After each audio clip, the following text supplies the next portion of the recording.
Desire is the कज of suffering लोभ जंत्रणार कारण हेले राजनीति रे लोभ कौन आ राजनीति रे जंत्रणा कौन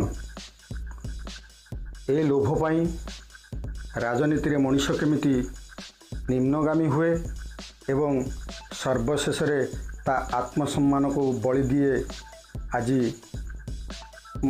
ए उपस्थापनार मुख्य विषय वस्तु आसंतु जानिबा।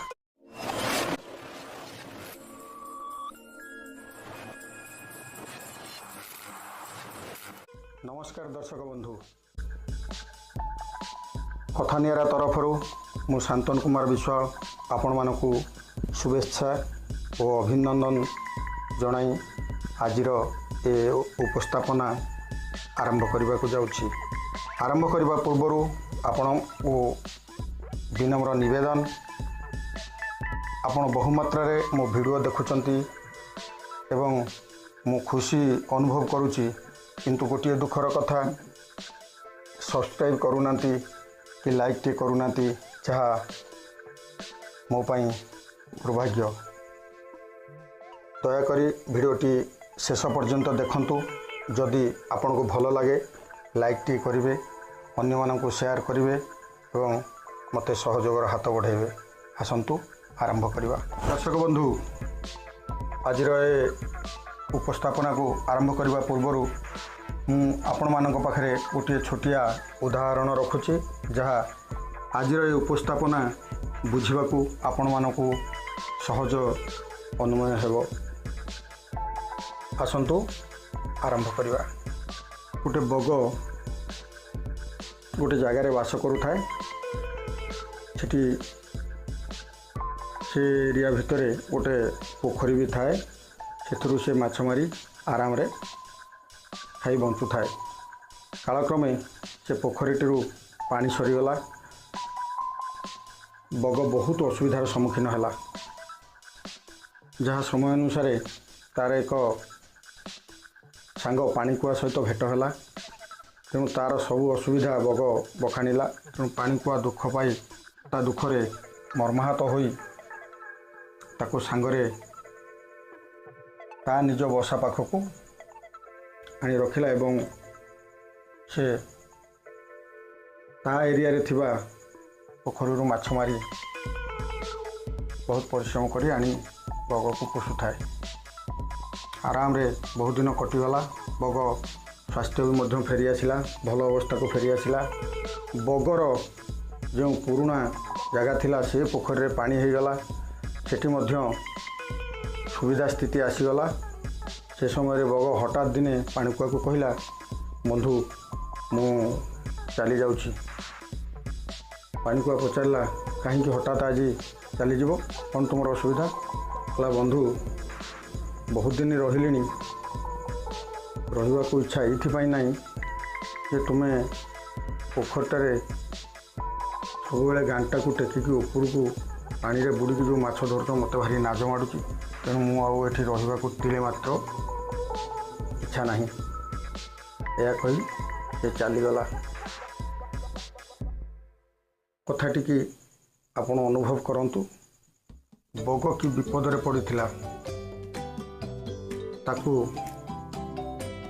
आनी पानीकुआ निजे परिश्रम दुख रे रही ताकू केमिति ठीक अवस्था को फेरे आनला। आ ये ठीक अवस्था रे पड़िला बेले केमिति पानीकुआर दोष दुर्बलता दे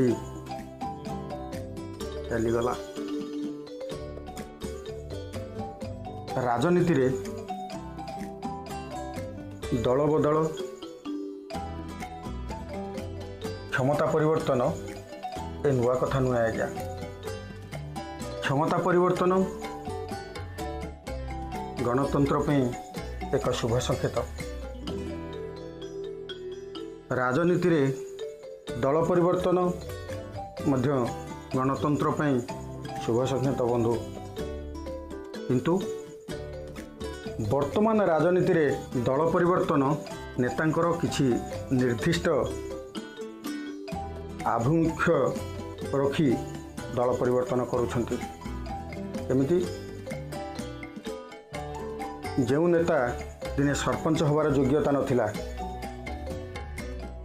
ଯେଉଁ ନେତା ଦିନେ ଲୋକଲୋଚନକୁ ଆସିନଥିଲା, ଏ ନିର୍ଦ୍ଦିଷ୍ଟ ଦଳ ତାକୁ ସାଧାରଣ ମଣିଷଟିଏରୁ ଗୋଟେ ପ୍ରଭାବଶାଳୀ ନେତାରେ ପରିଣତ କଲା।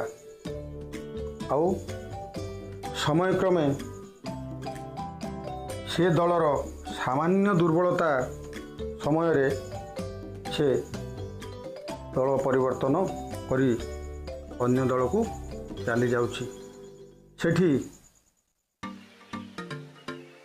ଅନେକ କାରଣ ବନ୍ଧୁ।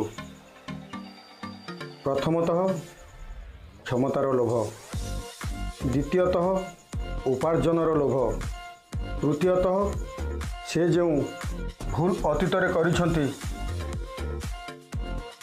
ସେ ଭୁଲ ପାଇଁ ଦଣ୍ଡ ପାଇବାର ଭୟ ଏବଂ ଅନେକ କିଛି। ଠିକ୍ ଅଛି ଆଜ୍ଞା, ରାଜନୀତିରେ ଏଇଟା ହେଉଛି ବ୍ୟକ୍ତିଗତ ମତ। କିଏ କେଉଁ ଦଳରେ ରହିବ, କିଏ କେଉଁ ଦଳକୁ ଯିବ, ସେଟା ସମ୍ପୂର୍ଣ୍ଣ ନିଜସ୍ୱ ବ୍ୟକ୍ତିଗତ। କିନ୍ତୁ ବଡ଼ ଦୁଃଖର କଥା, ବଡ଼ ଲଜ୍ଜାର କଥା, ଯେଉଁ ନେତା ଦିନେ ଯେଉଁ ଦଳଟିକି ଛାଡ଼ିକି ଯାଇଛନ୍ତି ସେ ଦଳର ଭୂୟସୀ ପ୍ରଶଂସା କରୁଥିଲେ, ବାହା ପଦ ନେଉଥିଲେ ଏବଂ ସେ ଦଳର ନେତୃତ୍ୱକୁ ବହୁତ ସମ୍ମାନ ଦେଉଥିଲେ, ହେଲେ ଅନ୍ୟ ଦଳରେ ମିଶିଲ, ଠିକ୍ ଅଛି, ଯେଉଁ ଦଳଟିରୁ ଚାଲି ଯାଇଛ ସେ ଦଳକୁ ଯେଉଁ ପ୍ରକାର ନିନ୍ଦା, ଯେଉଁ ପ୍ରକାର କଥା, ଯେଉଁ ପ୍ରକାର ମତମନ୍ତବ୍ୟ ଦେଉଛନ୍ତି ତାହା ହାସ୍ୟାସ୍ପଦ ବନ୍ଧୁ। ଦଳରେ ଥିବାବେଳେ କନ୍ଦଳ ସୃଷ୍ଟି କରି ବା ସେହି ପ୍ରକାର ଅପ୍ରୀତିକର ପରିସ୍ଥିତି ସୃଷ୍ଟି କରି ଅନ୍ୟ ଦଳକୁ ଯିବା ଏଟା ଗୋଟେ ଭିନ୍ନ କଥା। ଭିତରେ ଭିତରେ ଅନ୍ୟ ଦଳରେ ଯୋଗ ଦେଇ ଯେଉଁ ଦଳରେ ଥିଲ ସେହି ଦଳକୁ ସମାଲୋଚନା କରିବା ଏଟା ଲଜ୍ଜାର ବିଷୟ। ଆଉ ଗୋଟେ କଥା, ଦଳ ପରିବର୍ତ୍ତନ କରୁଥିବା ନେତୃବୃନ୍ଦ ଏକଥା ଧ୍ୟାନ ଦେବା ଉଚିତ ଯେ ଆପଣ ଯେଉଁ ଦଳରେ ପହଞ୍ଚିଲେ ସେ ଦଳ ମଧ୍ୟ ଆପଣଙ୍କ ପାଇଁ ଦିନେ ବିରୋଧୀ ଦଳ ଥିଲା।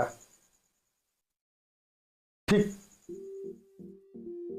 କିଛି ଦିନ ପୂର୍ବରୁ ଦଳରେ ମିଶିବା ପୂର୍ବରୁ ତୁମେ ଯେଉଁ ଦଳରେ ନୂଆ କରି ଜଏନ୍ କଲ ସେ ଦଳକୁ ସମାଲୋଚନା କରୁଥିଲ, ସେ ଦଳକୁ ନିନ୍ଦା କରୁଥିଲ, ସେ ଦଳର ପ୍ରତିବନ୍ଧକ ହୋଇ ଠିଆ ହୋଇଥିଲ। ଆଜି ପୁରୁଣା ଦଳକୁ ଯେଉଁ ପ୍ରକାର ସମାଲୋଚନା କରୁଛ, ପୁଣି ଦିନେ ସମୟ ଆସିବ ଯେଉଁ ନୂଆ ଦଳରେ ଯୋଗ ଦେଇଛ ସେ ଦଳକୁ ଦିନେ ପୁଣି ତୁମେ ଛାଡ଼ିବ ଏବଂ ସେ ଦଳକୁ ଦିନେ ତୁମେ ପୁଣି ସମାଲୋଚନା କରିବ। ଏକଥା ଯେଉଁ ଦଳରେ ଅଛ, ଯେଉଁ ଦଳରେ ଜଏନ୍ କରିଛ ସେ ଦଳ ଲୋକ ମଧ୍ୟ ଜାଣନ୍ତି। ଆପଣ ଭାବୁଛନ୍ତି ଯେ ଆପଣ ଯାହା କରୁଛନ୍ତି ଅନ୍ୟମାନେ ବୁଝିପାରୁନାହାନ୍ତି, ଆଉ ସେ ଯୁଗ ନାହିଁ, ଆଉ ସେ ସମୟ ନାହିଁ ଆଜ୍ଞା। ତେଣୁ ଦଳ ପରିବର୍ତ୍ତନ କର, କିନ୍ତୁ କୌଣସି ଏକ ନିର୍ଦ୍ଦିଷ୍ଟ ଦଳକୁ, ଯେଉଁ ଦଳରୁ ତୁମେ ଯାଇଛ ସେ ଦଳକୁ ତୁମେ କଟୁ ମନ୍ତବ୍ୟ ବା ସମାଲୋଚନା କର ନା। ଅର୍ଥାତ୍ ମୁଁ ଏହା କହିବାକୁ ଚାହୁଁଛି ଯେ ଆଜି ବିଜେଡ଼ିରେ ଅଛ, ବିଜେପିକି ଚାଲିଗଲ, ବିଜେପିରେ ପହଞ୍ଚିଲା ପରେ ବିଜେଡ଼ି କି ନିନ୍ଦା କର ନା କି ସମାଲୋଚନା କର ନା। ଆଜି ବିଜେପିରେ ଅଛ, ବିଜେଡ଼ି କି ଚାଲିଗଲ, ଯେଉଁ ପରିସ୍ଥିତିରେ ଗଲ ଏଟା ବ୍ୟକ୍ତିଗତ କଥା, ଚାଲିଗଲ, ବିଜେପି କି ସମାଲୋଚନା କର ନା କି କଟୁ ମନ୍ତବ୍ୟ ଦିଅ ନା। ସେମିତିରେ ଆପଣଙ୍କର ଆତ୍ମସମ୍ମାନ ହାନି ଘଟୁଛି, ଆପଣ ସମାଜରେ ନିନ୍ଦିତ ହେଉଛନ୍ତି। ଆପଣ ଭାବୁଛନ୍ତି କି ଯେ ଆପଣ ନେତୃବୃନ୍ଦ ଯାହା କରିଯାଉଛନ୍ତି ସବୁ ଠିକ୍ କରୁଛନ୍ତି ଆଉ ଆପଣଙ୍କୁ ଉତ୍ତର ଦେବାକୁ କେହି ଲୋକ ନାହାନ୍ତି? ଆପଣ ଭୁଲ କହୁଛନ୍ତି। ପରିସ୍ଥିତି ଚକ୍ରରେ ଆପଣ ଜଣେ ନେତା ହୋଇଯାଇଛନ୍ତି, କିନ୍ତୁ ଆପଣଙ୍କ ପାଖରେ ଥିବା ଲୋକଙ୍କର ଏମିତି ଯୋଗ୍ୟତା ଅଛି ସେ ଆପଣଙ୍କ ଠାରୁ ବହୁ ଊର୍ଦ୍ଧ୍ୱରେ। ସମୟକ୍ରମେ ଆପଣ ଆଜି କ୍ଷମତା ପାଇ ଶାସନ ଗଦିରେ ବସିଛନ୍ତି, ସେ ଲୋକ ପରିସ୍ଥିତି ଚକ୍ରରେ ଆପଣଙ୍କ ଚାରିକର ବୁଲୁଛି। ତେଣୁ ଆପଣ ଗଣତାନ୍ତ୍ରିକ ବିଧି ବ୍ୟବସ୍ଥାକୁ ଗ୍ରହଣ କରନ୍ତୁ, ଦଳ ପରିବର୍ତ୍ତନ କରନ୍ତୁ, କ୍ଷମତା ପରିବର୍ତ୍ତନ ହେଉ, ସବୁ ଠିକ୍ ଅଛି, କିନ୍ତୁ ଆପଣ ଜଣେ ନିନ୍ଦୁକର ପରିଚୟ ସୃଷ୍ଟି କରନ୍ତୁ ନାହିଁ। ଏହା ଗଣତନ୍ତ୍ର ପାଇଁ ଆଦୌ ଶୁଭଙ୍କର ନୁହେଁ। ଅଧିକ ଆଲୋଚନା ନକରି ମୁଁ ଆଜି ଏଇଠି ମୋର ଉପସ୍ଥାପନା ଶେଷ କରୁଛି। ଶେଷରେ ଆଉ ଥରେ ଆପଣଙ୍କୁ ଅନୁରୋଧ କରିବି, ଦର୍ଶକ ବନ୍ଧୁ, ମୁଁ ଏମିତି ଛୋଟିଆ କଥା ଆପଣମାନଙ୍କ ସାମ୍ନାକୁ ଆଣିବି ଏବଂ ଯେଉଁଥିରେ କିଛି ସଚେତନତା, କିଛି ନୂଆ ବାର୍ତ୍ତା ଥିବ। ମୁଁ ତ ଆଜି ଅସୁସ୍ଥ ଅନୁଭବ କରୁଛି, ତେଣୁ ଏତିକିରେ ରହୁଛି। ନମସ୍କାର।